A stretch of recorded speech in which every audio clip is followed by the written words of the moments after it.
Hello दोस्तों, उत्तराखंड की पाठशाला में आपका स्वागत है। मेरा नाम है अखिलेश बर्तवाल। कि दोस्तों यहाँ पर मैं लेकर आया हूँ उत्तराखंड संपूर्ण अध्ययन सीरीज का भाग 2।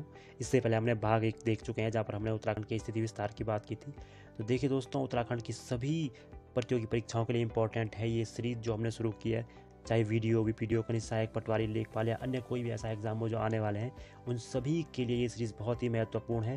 तो चलिए आज मैं लेकर आया हूँ इसका सेकेंड पार्ट, जो है उत्तराखंड का भौगोलिक विभाजन। देखिए दोस्तों, हमारे साथ जुड़िए और इस सीरीज़ का लाभ उठाइए, क्योंकि हम इस सीरीज़ में आगे आपको बहुत सारे फैक्ट या तथ्य देने वाले हैं जो आपको एग्जाम में हेल्प करेंगे। तो चलिए शुरू करते हैं अपना आज का भाग 2, उत्तराखंड का भौगोलिक विभाजन।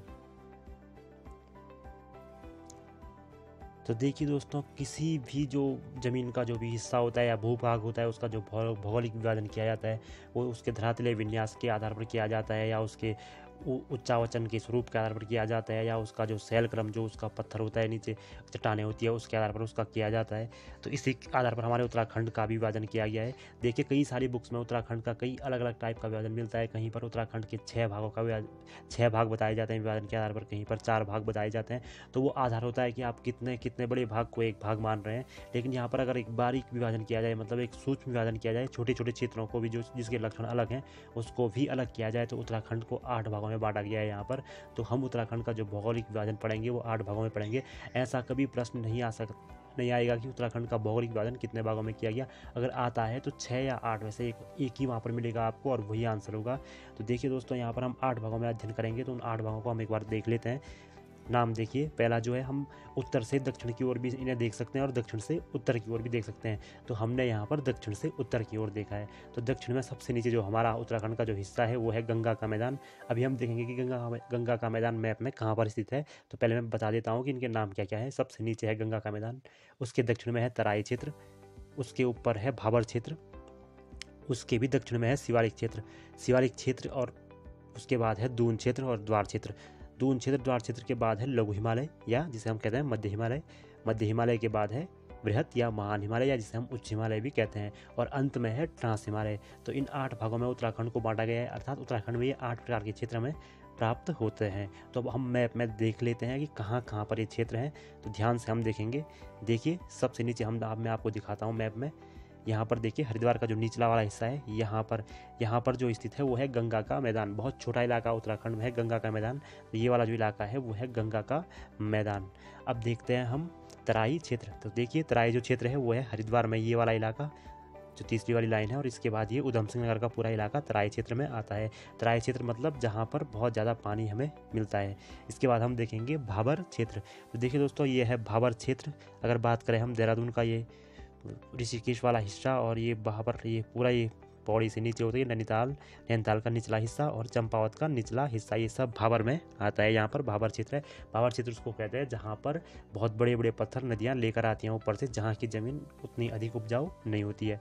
इसके बाद अगर हम बात करें शिवालिक रेंज की, तो देखिए यहाँ पर भाबर के ठीक साथ में है शिवालिक रेंज यहाँ पर भी है देहरादून में और हरिद्वार में, और यहाँ पर चंपावत में भी देखने को मिलती है शिवालिक रेंज। चंपावत नैनीताल यहाँ देखने को मिलती है। इसके बाद अगर हम बात करें तो शिवालिक और जो हमारा लघु हिमालय है उसके मध्य में स्थित है दून वैली, दून या द्वार जो वैली है यहाँ पर हमें देखने को मिल रही है, ये है शिवालिक और मध्य हिमालय के बीच में। इसके बाद आता है हमारा मध्य हिमालय, जो उत्तराखंड में बहुत ज़्यादा फैला हुआ है। मध्य हिमालय देखिए यहाँ पर देहरादून से लेकर चंपावत तक फैला हुआ हिमालय है, और इसके भी दक्षिण में आता है ग्रेटर हिमालय देखिए यहाँ पर पूरा उत्तराखंड में ग्रेटर हिमालय फैला हुआ है। ऊपर के 6-7 जिलों में, ऊपर के 6 जिलों में ग्रेटर हिमालय है। और इसके बाद अंत में आता है ट्रांस हिमालय। देखिए लास्ट में ट्रांस हिमालय 2-3 जिलों में। ट्रांस हिमालय में बहुत सारे दर्रे उत्तराखंड में पाए जाते हैं। तो ये इस टाइप से 8 भागों में विभाजन किया गया है, और ये 8 भाग यहाँ पर हमें देखने को मिलते हैं। तो चलिए अब हम इन्हें ध्यान से पढ़ेंगे, आगे देखते हैं। देखिए दोस्तों, सबसे पहले हम देखेंगे गंगा का मैदानी क्षेत्र। देखिए दक्षिणी हरिद्वार में ये है, मैंने आपको बताया था हरिद्वार का जो बिल्कुल निचला वाला हिस्सा है दक्षिणी हरिद्वार, वहाँ पर गंगा का मैदानी क्षेत्र स्थित है। और यहाँ पर होता क्या है कि गंगा नदी द्वारा लाया उपजाऊ मृदा से निर्मित ये क्षेत्र है। देखिए गंगा का जो मैदानी क्षेत्र है वो पहाड़ों से जाने वाली गंगा की उपजाऊ मृदा से निर्मित है, इसीलिए यहाँ पर बहुत ज़्यादा उपजाऊ ये क्षेत्र है। क्योंकि ऐसा इसलिए होता है क्योंकि बरसात के सीजन में गंगा पूरे पहाड़ों से पता नहीं कितना ज़्यादा उपजाऊ जो मृदा होता है यहाँ से उड़ाकर ले जाता है, या बहाकर यहाँ से ले जाती है। बुग्यालों से भी मृदा ले जाती है गंगा, और इसको बिछा देती है गंगा के मैदानों में, उन मैदानों में। और इसीलिए उन मैदानों का जो प्रोडक्शन होता है वो बहुत ज़्यादा होता है, उत्पादन बहुत ज़्यादा होता है, क्योंकि वहाँ पर हर साल नई मृदा आती है। देखिए यहाँ पर एक शब्द लिखा गया है खादर और बांगर क्षेत्र। देखिए खादर का अर्थ है जहाँ पर हर साल नई मिट्टी बिछती है, मतलब ऊपर से जाने के बाद, पहाड़ों से जाने के बाद गंगा वहाँ पर हमेशा नई मिट्टी की परत बिछाती जाती है। उस क्षेत्र को हम कहते हैं खादर क्षेत्र। वहाँ बहुत ज़्यादा उपजाऊपन देखने को मिलता है। और बांगर क्षेत्र का अर्थ है जहाँ पर नई मिट्टी नहीं जाती है, लेकिन पहले मिट्टी जा चुकी है, मतलब अब नई वो क्षेत्र उठ चुका है और अब वहाँ पर नई मिट्टी गंगा नहीं ले जाती है, बल्कि वहाँ पर वो मतलब नहीं बिछा पाती है अपनी नई मिट्टी, वो उतनी ऊपर तक नहीं पहुँच पाती। लेकिन नीचे वाला जो क्षेत्र जहाँ पर वो नई मिट्टी बिछाती है उसे हम खादर कहते हैं। तो खादर और बांगर इसे कहते हैं। मतलब खादर में लगातार बाढ़ आती है और बांगर में बाढ़ नहीं आती है हर साल, इसका मतलब ये है। तो यह है गंगा का मैदानी क्षेत्र। इसके बाद बात करते हैं हम तराई क्षेत्र की। तराई क्षेत्र की अगर हम बात करें तो होता क्या है दोस्तों, मैं आपको बता देता हूँ कि जो भावर क्षेत्र होता है, तराई के बाद जो भावर क्षेत्र आता है, वहाँ पर जो पहाड़ से आने वाली नदियाँ होती है अपने पत्थरों को, वहाँ पर बड़े बड़े पत्थरों को जो अपना कंकड़ पत्थर लेके आती है वहाँ पर छोड़ देती है, और उसके बाद वो ज़मीन के अंदर घुस जाती है। मतलब उसका पानी जो होता है ज़मीन के अंदर घुस जाता है उन पत्थरों से, और वो जो पानी बाहर निकलता है वो निकलता है तराई के क्षेत्रों में। तराई के क्षेत्रों में होता क्या है कि ये गंगा के मैदान के ठीक उत्तर में है और यहाँ पर बहुत ज़्यादा पानी ज़मीन से निकलता है, क्योंकि जो भावर क्षेत्र में पानी अंदर घुस जाता है वो तराई क्षेत्र में बाहर निकलता है। देखिए पौड़ी और नैनीताल का जो दक्षिणी क्षेत्र है, पौड़ी जिले का और नैनीताल जिले का जो दक्षिणी क्षेत्र है, वहाँ पर है तराई क्षेत्र, हल्का सा छोटा सा, और पूरा का पूरा उधम सिंह नगर तराई क्षेत्र में आता है। उधम सिंह नगर का पूरा हिस्सा तराई क्षेत्र का भाग है। देखिए अवसादी मृदा से निर्मित होता है। अवसादी मृदा का अर्थ है जो नदी बहा के लाती है, अवसाद गाद वो उनसे निर्मित होता है।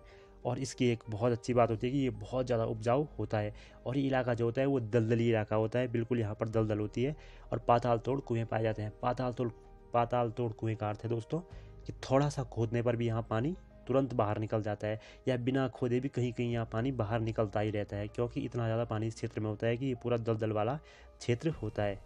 तो देखिए तराई भावर उत्तराखंड का अगर तराई क्षेत्र का हम इतिहास की बात करें तो आपको पता होना चाहिए कि जो हेनरी रैमजे कुमाऊं कमिश्नर थे, उन्होंने तराई क्षेत्र के विकास के लिए बहुत ज़्यादा कार्य किया, इसलिए उन्हें कहा जाता है तराई क्षेत्र का विश्वकर्मा, क्योंकि यहाँ पहले बसावट नहीं थी, उन्होंने ही यहाँ बसावट बनाई नहरों के।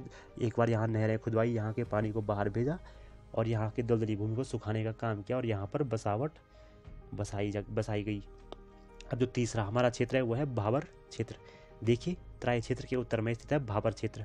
भाबर क्षेत्र की अगर हम बात करें तो मैंने आपको बता चुका हूँ कि जो पहाड़ से आने वाली नदियाँ जब अपना धीमा स्लोप लेती है, मतलब जब वो सीधी ज़मीन पर बहने लगती है, तो वहाँ पर जो ढालों से लाया हुआ अपना कंकड़ पत्थर है वहाँ पर छोड़ देती है। तो उस ज़मीन को हम कहते हैं भाबर क्षेत्र, जो शिवालिक के दक्षिण में स्थित होती है। शिवालिक के दक्षिण में स्थित होती हैं, मतलब भाबर के बाद अगर कोई चोटियाँ लगती हैं तो वो शिवालिक चोटियाँ ही लगती हैं। देखिए चंपावत से देहरादून तक एक पट्टी फैली हुई है 10 से 15 किलोमीटर की, इस पूरे क्षेत्र में है भाबर क्षेत्र, मतलब भाबर फैला हुआ है इस पूरे इलाके में। भाबर की अगर हम बात करें तो ऊबड़ खाबड़ ज़मीन होती है, कंकड़ पत्थर से युक्त होती है, बालू वाली मृदा होती है, बिल्कुल अनउपजाऊ ज़मीन होती है, कुछ भी इस ज़मीन में नहीं होता है, बहुत मोटे अनाज हो सकते हैं, क्योंकि यहाँ पर मृदा का बारीक स्वरूप देखने को नहीं मिलता है। अब देखते हैं हम आगे बात करते हैं शिवालिक क्षेत्र की। दोस्तों अगर शिवालिक क्षेत्र की बात करें हम तो भाबर क्षेत्र के उत्तर में स्थित ये पहाड़ियाँ हैं।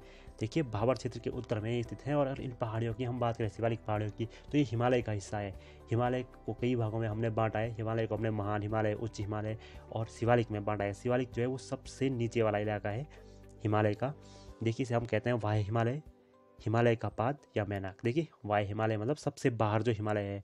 देखिए सबसे अंदर हम मानते हैं महान हिमालय को, उसके बाद मानते हैं मध्य हिमालय को, और सबसे जो बाहर है हिमालय में बाहर वाला हिस्सा वो है शिवालिक। और अगर हिमालय का पाद मतलब हिमालय के पैर, इसे हम कहते हैं हिमालय के पैरों के समान इसे माना गया है शिवालिक को। और मैनाक इसको कहा गया पौराणिक ग्रंथों में। तो प्रश्न बन चुका है एक बार कि किस हिमालय चोटी को मैनाक के नाम से जाना जाता है, तो हिमालय श्रेणी को तो वो है शिवालिक। शिवालिक श्रेणी को मैनाक के नाम से भी जाना जाता है। देखिए हिमालय की सबसे दक्षिणी भी है, दक्षिण में भी स्थित है, तो ये भी हमें जानना है कि सबसे बाहर और सबसे दक्षिण में कौन सी पर्वत श्रृंखला स्थित है हिमालय में, तो वो है शिवालिक। ऊंचाई की अगर हम बात करें तो 850 से 1200 मीटर या 750 से 1250 मीटर, यहाँ पर दो ऊंचाइयाँ दी गई हैं। पेपर में कोई एग्जाम में सिर्फ कोई एक ऊंचाई आएगी, लेकिन एक बार यूपीएससी ने SSC का एक पेपर में सही आंसर माना गया था 850 से 1200 मीटर को। तो अगर 850 से 1200 मीटर आपको पेपर में दिखे तो वही सही आंसर होगा, और अगर इसके अलावा कोई और दिखे, ये ना दिखे, तो 750 से 1250 मीटर के बीच की कोई भी अगर ऊंचाई वाला ऑप्शन आया तो वही सही आंसर होगा, या तो 750 से 1250 तक या इसके आसपास का कोई और। देखिए दोस्तों, आगे देखते हैं।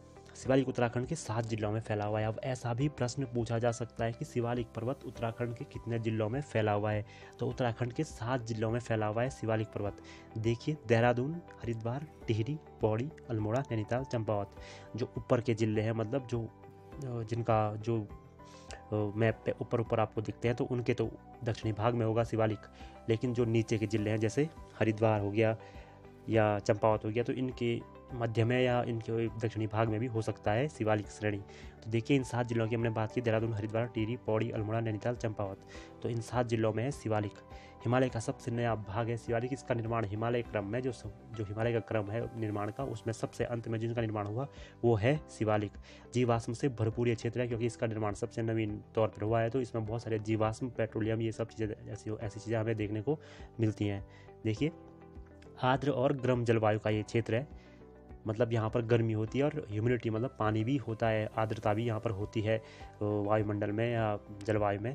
तो यहाँ पर ये चीज़ें देखने को मिलती है। बहुत ज़्यादा वर्षा शिवालिक क्षेत्र में हमें देखने को मिलती है, बहुत ज़्यादा वर्षा यहाँ पर होती है। तो ये था हमारा शिवालिक क्षेत्र। आगे हम देखेंगे दून और द्वार क्षेत्र। देखिए, उत्तराखंड का जो बहुत महत्वपूर्ण या बहुत स्पेशल जो क्षेत्र है वो है दून और द्वार क्षेत्र। ये क्षेत्र उत्तराखंड में देखने को मिलता है। देखिए, शिवालिक के उत्तर में स्थित है और मध्य हिमालय के दक्षिण में स्थित है। इन दोनों शिवालिक और मध्य हिमालय के बीच में जो छोटी छोटी घाटियाँ कहीं कहीं पर मिलती हैं, पूरे उत्तराखंड में हमें ये घाटियाँ नहीं मिलेंगी, बल्कि कहीं कहीं पर ही ये घाटियाँ हमें मिलती हैं। जैसे पश्चिमी या दक्षिणी इलाके में हल्का हल्का देखने को मिलता है कहीं कहीं पे। तो यहाँ पर जो एक घाटियाँ होती हैं, इन्हें कहीं पर दून और कहीं द्वार कहा जाता है। जैसे पश्चिमी इलाके में इन्हें दून कहा जाता है और मध्य में इन्हें द्वार कहा जाता है। देखिए, ऊंचाई है इनकी 350 से 750 मीटर तक इनकी ऊंचाई होती है। बात करें हम देहरादून की, देहरादून भी एक दून है। जो सबसे प्रसिद्ध दून है वो है देहरादून, जहाँ पर बहुत ज़्यादा उपजाऊपन है। इसके बाद बात करें हम कोठारी व चौखमदून, तो ये दोनों दून हैं पौड़ी में, हमें याद रखना है। कोठारी व चौखमदून पौड़ी में है। प्रश्न आ सकता है कि कोठारी दून कहाँ पर स्थित है, तो वो है पौड़ी में। पतली व कोटा जो दून है वो नैनीताल में स्थित है, यहाँ पर लिखा गया है। तो ये भी हमें याद रखना है कि पतली व कोटा दून कहाँ पर है, नैनीताल में। हर की दून हम जानते हैं उत्तरकाशी में है, यहाँ पर एक बुग्याल है और ये प्रसिद्ध है हर की दून उत्तरकाशी में। देखिए, गहन कृषि वाला ये क्षेत्र होता है, बहुत ज़्यादा कृषि यहाँ पर होती है, क्योंकि बहुत छोटी छोटी नदियाँ जो मध्य हिमालय या शिवालिक श्रेणियों से निकलती हैं यह इस इलाके को उपजाऊ बनाती हैं। और उच्च बसावट वाला ये क्षेत्र होता है, क्योंकि शहरों की बसावट यहाँ पर की गई है। जैसे आपने नाम सुना होगा देहरादून, कोटद्वार, ये सब यहीं पर बसे हुए हैं। चलिए आगे बढ़ेंगे। अब बात करते हैं दोस्तों लघु हिमालय या मध्य हिमालय की। लघु हिमालय या मध्य हिमालय जिसे हम कहते हैं, शिवालिक के उत्तर में स्थित है और महान हिमालय की दक्षिण में स्थित है। शिवालिक के उत्तर और महान हिमालय के दक्षिण में स्थित है। उत्तराखंड का सबसे इम्पोर्टेंट पार्ट यही है बसावट के लिए। यहाँ पर उत्तराखंड की आधी जनता रहती है, मतलब आधा जो बसावट है वो इन्हीं क्षेत्रों में है।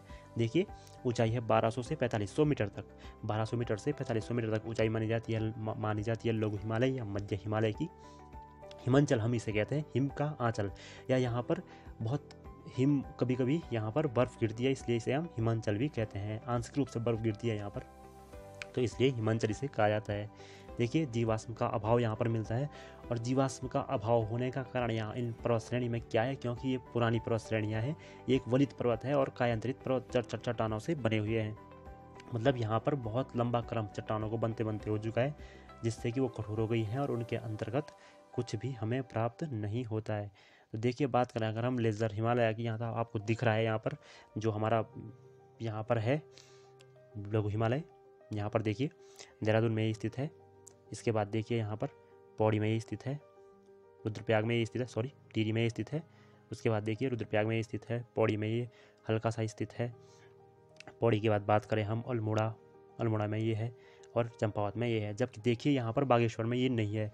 बागेश्वर यहाँ पे कुछ चीज़ें देखिए जो इंपॉर्टेंट है, वो ये है कि ये बागेश्वर में स्थित नहीं है और पिथौरागढ़ में स्थित नहीं है। तो ऐसा आ सकता है कि इनमें से किस में मध्य हिमालय नहीं है, जो इंपॉर्टेंट है वहीं से क्वेश्चन पूछा जाएगा। तो देखिए यहाँ पर बागेश्वर में अगर ये हो भी हल्का, तो फिर भी ये पिथौरागढ़ में बिल्कुल भी नहीं है। तो अगर प्रश्न आए कि इनमें से किस में नहीं है, तो पिथौरागढ़ जैसे अगर ऑप्शन में आता है, तो पिथौरागढ़ में तो मध्य हिमालय है ही नहीं, यहाँ पर पूरा का पूरा महान हिमालय स्थित है। तो देखिए यहाँ पर कुछ आगे देखते हैं हम किस जिले में ये स्थित है, तो यहाँ पर नोट्स में देखते हैं हम। देखिए लघु हिमालय उत्तराखंड के 9 जिलों में विस्तृत है, 9 जिलों में ये विस्तृत है। चंपावत में ये है, नैनीताल देखिए, अल्मोड़ा, चमोली, पौड़ी, रुद्रप्रयाग, टिहरी, उत्तरकाशी, देहरादून, जैसे वहाँ पर बागेश्वर और पिथौरागढ़ में स्थित नहीं था। देखिए ये था लघु हिमालय। पर्यटक स्थलों के हेतु प्रसिद्ध है, सारे के सारे पर्यटक स्थल, चाहे हो नैनीताल की सारी झीलें या उत्तराखंड की बहुत सारी झीलें या पर्यटक स्थल, मसूरी हो, अल्मोड़ा हो, रानीखेत हो, सारा का सारा जो ये पर्यटक स्थल हैं, या मुनस्यारी, ये सब मुनस्यारी तो महान हिमालय में है। तो कई सारे पर्यटक स्थल जो गर्मियों के टाइम पर बहुत प्रसिद्ध हो जाते हैं, वो सभी इसी क्षेत्र में स्थित हैं। शीतोष्ण कटिबंधीय सदाबहार वनों की अधिकता यहाँ पर है। देखिए शीतोष्ण कटिबंधीय सदाबहार वन, अर्थात ऐसे वन जो ठंडे प्रदेशों में होते हैं और वो पतझड़, मतलब उनमें पत्ते झड़ते नहीं है, बल्कि वो सदाबहार बने रहते हैं। बांज, बुरांस, खरसू, ये सब आपने सुने होंगे, ऐसे नाम बहुत सारे, या देखे भी होंगे अगर आप उत्तराखंड से हैं तो। ये सारे जो पेड़ हैं, इनकी पत्तियाँ सदाबहार खिली रहती हैं, हरे भरे ये वन रहते हैं।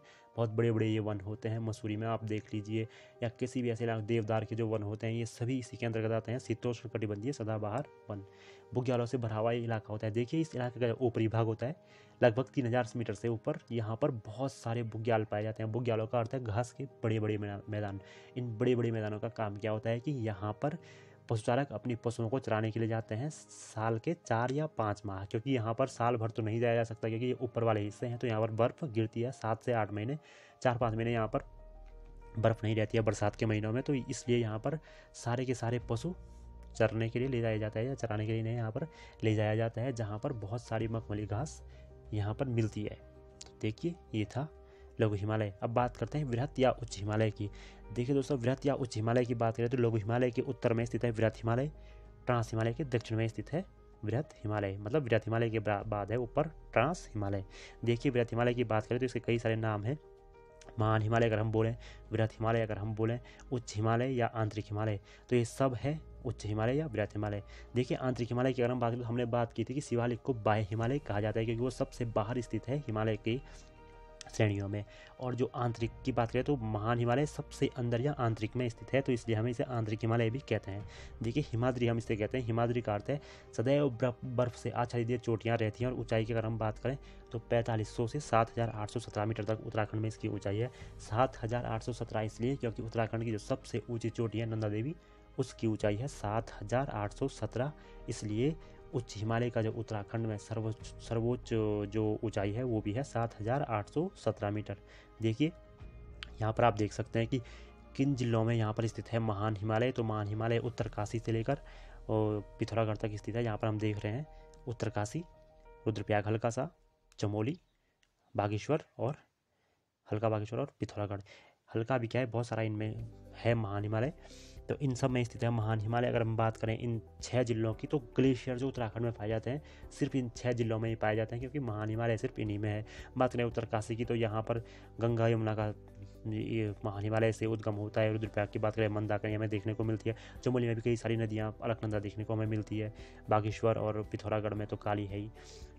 तो कई सारी नदियों का यहाँ से उद्गम होता है महान हिमालय से, ग्लेशियरों की ये भूमि है। तो 6 जिलों में महान हिमालय स्थित है। यहाँ पर हम देखेंगे तो महान हिमालय उत्तराखंड के 6 जिलों में स्थित है। ये 6 जिले आपको पता होने चाहिए, उत्तरकाशी, टिहरी, रुद्रप्रयाग, चमोली, बागेश्वर और पिथौरागढ़। सिर्फ इन 6 जिलों में स्थित है महान हिमालय। बात करते हैं ग्लेशियरों से ये भरपूर इलाका है और नदियों का यहाँ से उद्गम होता है। दर्रों की अधिकता हमें यहाँ देखने को मिलती है। देखिए आगे देखेंगे, अंतिम जो है हमारा भाग वो है ट्रांस हिमालय। देखिए दोस्तों, ट्रांस हिमालय जो है वो हिमालय का हिस्सा नहीं है, वो हिमालय से ऊपर है, जैक्सर श्रेणियों का हिस्सा है ट्रांस हिमालय। हम इन्हें कहते हैं जैक्सर श्रेणियाँ। हिमालय का ये हिस्सा नहीं है। ये तिब्बत और उत्तराखंड के ऊपरी हिस्से में फैला हुआ है, जहाँ पर तिब्बत और उत्तराखंड के आपस में लगने वाले दर्रे बीच में बहुत सारे मौजूद हैं। देखिए दर्रों के लिए प्रसिद्ध इलाका है। 2500 से 3000 मीटर इनकी 3500 मीटर इनकी ऊंचाई होती है। बहुत छोटे ये पर्वत होते हैं, पुराने ये पर्वत हैं, बिल्कुल क्षतिग्रस्त। तो देखिए ये था हमारा आज का टॉपिक, जहाँ पर हमने देखा उत्तराखंड का भौगोलिक विभाजन। देखिए दोस्तों, नोट्स बनाइए, क्योंकि नोट्स ही आपको सहायता देंगे उत्तराखंड का कोई भी एग्ज़ाम क्लियर करने में, और हमारे साथ जुड़े रहिए। हम लगातार वीडियो लाते रहेंगे, आप हर वीडियो को देखिए। अगर आप इससे पहले उत्तराखंड को पढ़ चुके हैं तो रिवीजन के लिए देखिए, अगर आप पहली बार पढ़ रहे हैं तो नोट्स बनाइए, समझिए। जो समझ नहीं आता है उसे हमारे इंस्टाग्राम चैनल पर पूछिए। जो भी प्रश्न आपका है उसे हमारे इंस्टाग्राम चैनल उत्तराखंड की पाठशाला में हमें पूछ सकते हैं, हम आपका आंसर देंगे। तो दोस्तों धन्यवाद, जुड़े रहिए हमारे साथ।